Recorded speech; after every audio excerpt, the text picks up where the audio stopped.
Namaste. So, as we know, humanity is going through a deep crisis. And like all crises, it's always invariably an evolutionary crisis. What is meant by that is that it is a time when we have to make choices, and the choices can be falling back to our old ways. Well, we have an outer enemy and we fight it outwardly. We have a virus and we fight with doctors and medicines. Or we can make a choice, an inner choice, where we discover the enemy is within us. Even within our body, we are unable to take on the challenge. Within our mind, which is full of fear, within the ignorance that surrounds our life, and we are constantly as if leading a life harassed by death.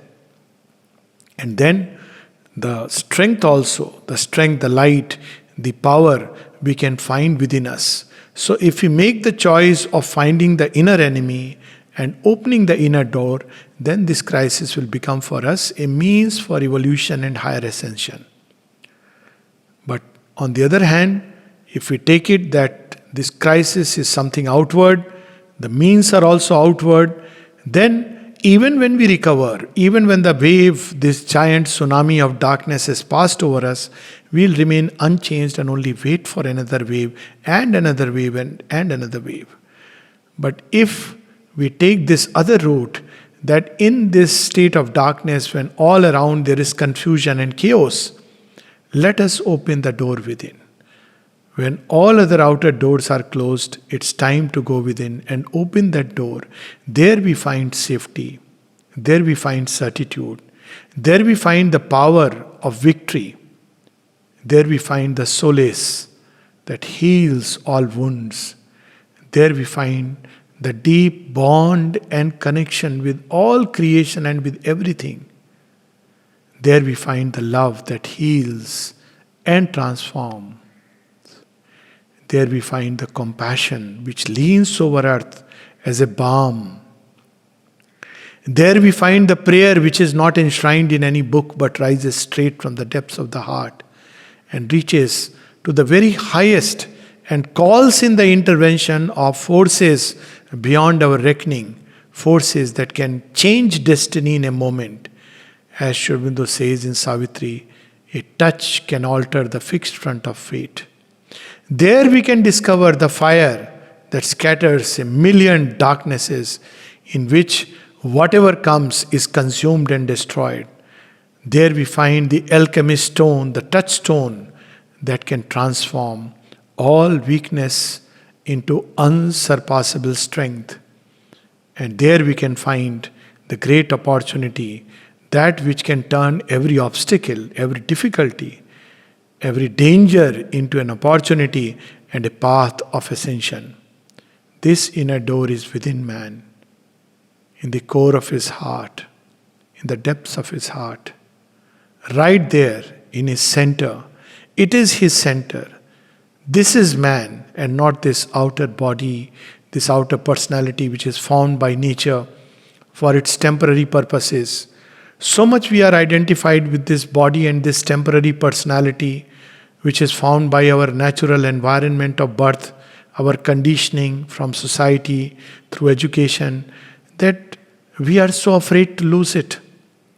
That's why we are harassed all the time by death. But where is death really pushing us?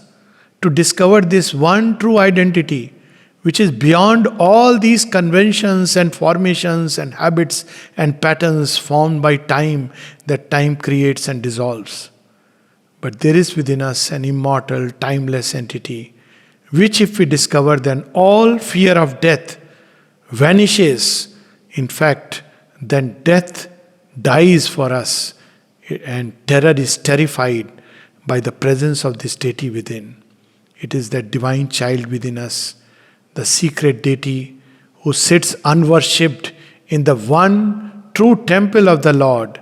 There are two temples of the Lord. One is this entire universe. This whole creation is this temple where service is offered by nature, where winds are the chants, the mantras, where the sun, the moon, the stars are like all the various garlands and deeps, the flame which are offered to the Lord, where the winds chant the music and all the mantras and all the seas, the rivulets, the streams, the birds, and all the creatures, they cry out in adoration and they chant the sacred mantra to invoke the deity. They are the hymns of thanksgiving which are mounting from earth.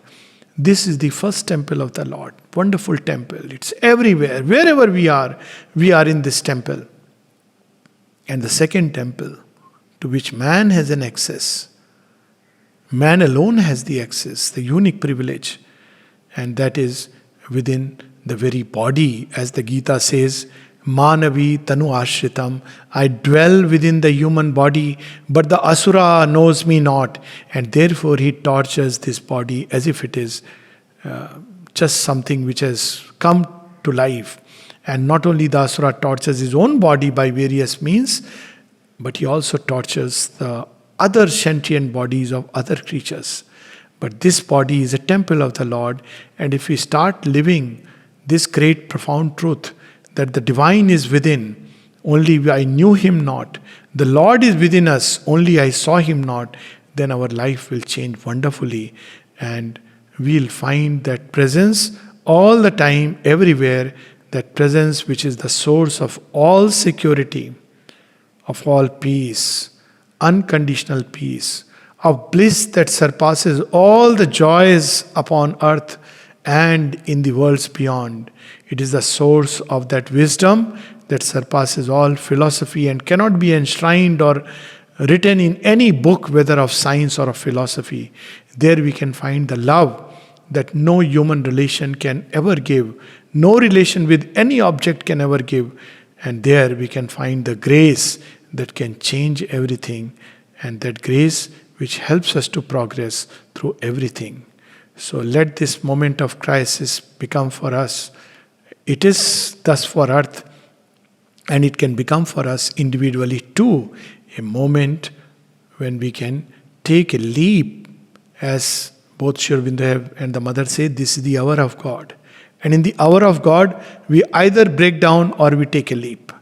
So let us take a leap into the future which Mother and Sri Aurobindo have brought to earth, the luminous future, not only of discovering the divine within, but of divinizing this earth and this clay.